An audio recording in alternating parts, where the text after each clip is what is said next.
ইসলামী আন্দোলন বাংলাদেশ, আমি যদি ভুল না করে থাকি, এটা কি মোটামুটি সুফি তরিকায় বিশ্বাস করে, সাথে জামায়াতে ইসলামী যার বিরুদ্ধে কথা বলা হয়ে থাকে, যেটি একটি সালাফি মতবাদ এবং ওয়াহাবি মতবাদে বিশ্বাস করে। এটা আমি এটা ক্লিয়ারলি বলতে পারবো না। দুইটি দলের একত্রিত হওয়ার কমন গ্রাউন্ড কোথায় তৈরি হলো? আপনার প্রশ্নটি শুনছিলাম, আপনার প্রশ্নটা একটু অস্পষ্ট, আমি যার কারণে মাথা নাড়াতে পারিনি, সম্মতি জ্ঞাপন করতে পারিনি। ইসলামী আন্দোলন বাংলাদেশ স্পষ্ট এবং স্বচ্ছভাবে ইসলামী জীবন আদর্শে বিশ্বাস করে। ইসলাম কোনো খণ্ডিত রূপ নয়, ইসলাম একটা জীবন আদর্শ।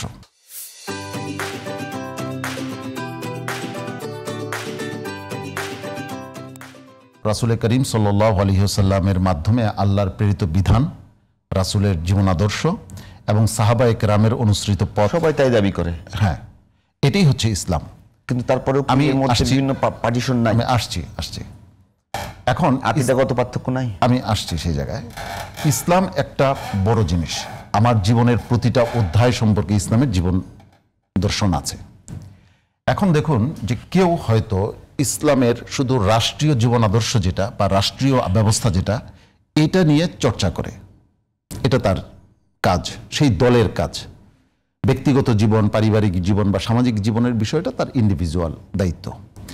আমাদের ক্ষেত্রে আমরা যে জিনিসটা করি, আমরা একজন ব্যক্তির রুহানিয়াত, একজন ব্যক্তির নিজস্ব জীবনকে তৈরি করা এবং পাশাপাশি রাষ্ট্রীয় জীবনের জন্য তৈরি হওয়া, এই দুটি কাজ আমরা একত্রে করি। পার্থক্য এতটুকু, এক। দ্বিতীয় নাম্বার, সুফি আপনি একেবারে খোলাসা একটু করেন, যেহেতু মানুষ এটা নিয়ে আমি একদম স্পষ্ট করছি। হ্যাঁ, আমার মনে হয় যে আমাকে কয়েক মিনিট বলার সুযোগ দিলে ওকে, শিওর, আমি আপনাকে টাইম দিচ্ছি, একদম স্বচ্ছ হয়ে যায়। হ্যাঁ, স্বচ্ছ। সুফি তরিকা বলতে আলাদা কিছু নাই। ইসলামের দুইটা অংশ আছে, একটা হচ্ছে জীবনের প্রতিনিয়ত অনুসৃত যে সমস্ত বিধিবিধান, রিচুয়ালস, এটা হচ্ছে শরিয়ত। আরেকটা হচ্ছে রিচুয়ালসের বাইরে একটা জিনিস থাকে, সেটা হচ্ছে যে স্রষ্টার সাথে বান্দার সম্পর্ক, এটা হচ্ছে মারেফাত। তো এই মারেফাত বা মানে আত্মিক উন্নতি, আত্মশুদ্ধির কাজটা একটা রাজনৈতিক দলের কাজ না। রাজনৈতিক দলের কাজটা হচ্ছে রাষ্ট্রশুদ্ধির কাজ। আমরা শুধু তার মানে রাজনৈতিক দলের মধ্যে আধ্যাত্মিকতা কাজ করবে না। রাজনৈতিক দল আধ্যাত্মিকতার মাধ্যমে তো আর মানে রাজনীতি হবে না, বিচার হবে না। আপনার বক্তব্য অনুযায়ী আমি যে আবারও বলি, ব্যক্তির যে বিশ্বাস, ব্যক্তির যে আধ্যাত্মিকতা, সেখান থেকে আপনি রাষ্ট্র এবং সমাজকে আলাদা করছেন না, একেবারেই না। আমার মনে হয় যে এখানে যদি খণ্ডিত হয় তাহলে ভুল বার্তা চলে যাবে, খুবই স্পর্শকাতর জায়গা। তো একটা রাজনৈতিক দল সে কিভাবে রাষ্ট্র চলবে, কিভাবে বিচার বিভাগ চলবে, কিভাবে মানে প্রশাসন চলবে, এই সমস্ত বিষয় নিয়ে ভাববে।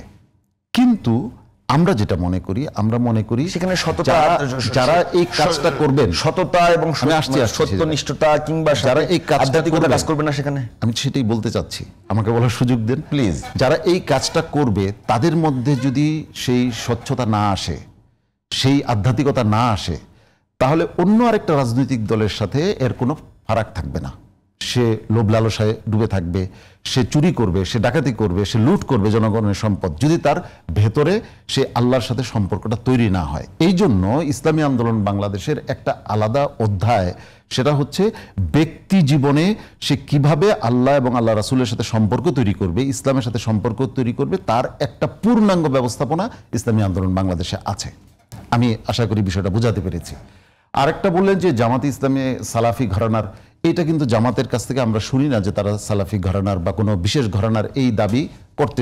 আমি বলেছি অভিযোগ আছে, আমার অভিযোগ আছে, আমার কাছে অভিযোগ আছে। এখন এরকম কথা বলতে অনেকের বক্তব্য আছে যে ওয়াহাবি মতবাদকে বাংলাদেশে প্রতিষ্ঠিত করবার জন্য জামাত ইসলাম কাজ করছে, এটা হয়তো এটা অভিযোগ আকারে। আমার প্রশ্নটা হলো, ইতিপূর্বে ইসলামী আন্দোলন বাংলাদেশের নেতৃত্বে যারা আছেন তাদের পক্ষ থেকে জামায়াত ইসলামের আকীদাগত বিষয়গুলো নিয়ে ভয়াবহ অনেক বড় বড় সমালোচনা আমরা লক্ষ্য করেছি। আমার প্রশ্নটা হলো, আমরা যে আলোচনা বিষয় ঠিক করেছি যে বাঘে মহিষে বন্ধুত্ব, এটা কি আপনাদের যে এখনকার যে বন্ধুত্বটা হয়েছে, সেটা কি শুধুমাত্র নির্বাচনের জন্য? আমি শেষ করে দিচ্ছি, আপনার আগের প্রশ্নের শেষ অংশটা বাকি রয়ে গেছে। সেখানে আপনি বলেছিলেন যে মানে আমরা সুফি তরিকা, তারা সালাফি ঘরানার অভিযোগ আছে। অভিযোগে এখন আপনি সর্বশেষ একটা প্রশ্ন করেছিলেন, আমি ঠিক এই মুহূর্তে মনে করতে পারছি না। তো যাই হোক, আমাদের কমন গ্রাউন্ড কি?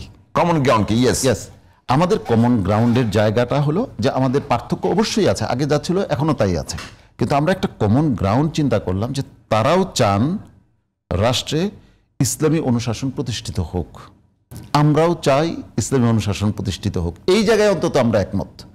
আমাদের অনেক জায়গায় দ্বিমত থাকবেই, কারণ হচ্ছে দ্বিমত থাকাটা খুবই স্বাভাবিক। অনেকে না জেনে একটা প্রশ্ন করে, ইসলাম তো এক, দল আলাদা কেন? তাহলে মানে কমিউনিজমও তো এক, দল আলাদা কেন? এই প্রশ্ন কিন্তু কেউ করে না। মানে ডেমোক্রেসিও তো এক, কিন্তু দল আলাদা কেন? ইসলাম এক থাকলেও কারো এটার বাস্তবায়নের পথ পদ্ধতি সম্পর্কে আলাদা এই পার্থক্য। আমি আপনার কাছে আমার কমন গ্রাউন্ড হচ্ছে ওই প্রশ্নটা বাকি থাকলো যে আসলে আপনাদের মধ্যে যে দূরত্ব ছিল, যে আকীদাগত পার্থক্য ছিল, এবার আপনারা শুধুমাত্র নির্বাচনের কারণেই ঐক্যবদ্ধ হলেন কেন? একটা জিনিস আপনি বলেছেন 8 দলীয় জোট, এটা কিন্তু 8 দলীয় জোট হয়নি, জোট এখনো হয় নাই, জোট হবেও না। আচ্ছা, এটা জাস্ট নির্বাচনী সমঝোতা, নির্বাচনী সমঝোতা এবং আসন বন্টন, আসন শেয়ারিং বলতে পারি আমরা।